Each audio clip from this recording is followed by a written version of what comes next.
വിഖ്യാത സംവിധായകനും ഛായാഗ്രാഹകനുമായ ഷാജി എൻ കരുൺ വിട പറയുമ്പോൾ സിനിമാ ലോകത്തിനത് തീരാനഷ്ടമാണ്. മലയാള സിനിമയെ ദേശീയ അന്തർദേശീയ തലങ്ങളിൽ അടയാളപ്പെടുത്തിയ പ്രതിഭ. 40ഓളം ചിത്രങ്ങൾക്കാണ് അദ്ദേഹം ക്യാമറ ചലിപ്പിച്ചത്.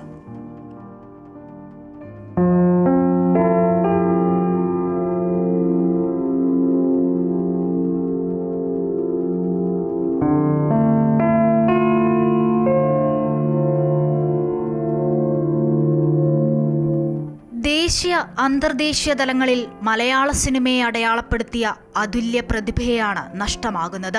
40ഓളം സിനിമകൾക്ക് ഛായാഗ്രഹണം നിർവഹിച്ച ഷാജി അന്തരിച്ച അതുല്യ കലാകാരൻ ജി അരവിന്ദന്റെ ഛായാഗ്രാഹകൻ എന്ന നിലയിൽ മലയാളത്തിലെ നവതരംഗ സിനിമയ്ക്ക് സർഗാത്മകമായ ഊർജം പകർന്നു നൽകി. പിറവി, സോപാനം, സ്വം, വാനപ്രസ്ഥം, നിഷാദ്, കുട്ടിശ്രാങ്ക്, AKG എന്നിങ്ങനെ ഒരു പിടി കലാമൂല്യമുള്ള ചിത്രങ്ങൾ അദ്ദേഹത്തിൻ്റെതായി മലയാളത്തിന് സ്വന്തമായി.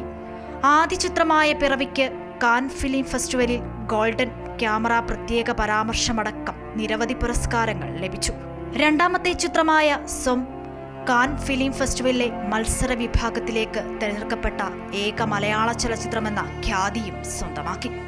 1952 കൊല്ലം ജില്ലയിൽ N കരുണാകരന്റെയും ചന്ദ്രമതിയുടെയും മൂത്ത മകനായാണ് ഷാജി എൻ കരുൺ ജനിച്ചത്. Pallikkara school, university college Thiruvananthapuram എന്നിവിടങ്ങളിലായിരുന്നു വിദ്യാഭ്യാസം. 1971 film and television institute of ഇന്ത്യയിൽ ചേർന്ന് ഛായാഗ്രഹണത്തിൽ ഡിപ്ലോമ നേടി. സംസ്ഥാന ചലച്ചിത്ര അക്കാദമി രൂപപ്പെട്ടപ്പോൾ അദ്ദേഹം അവിടെ നിയമിതനായി. 1975 കേരള സംസ്ഥാന ചലച്ചിത്ര വികസന കോർപ്പറേഷന്റെ രൂപവൽക്കരണത്തിൽ മുഖ്യ പങ്കുവഹിച്ചു. പ്രശസ്ത സംവിധായകനായ ജി അരവിന്ദനെ കണ്ടുമുട്ടിയത് ജീവിതത്തിൽ വലിയ വഴിത്തിരിവായി.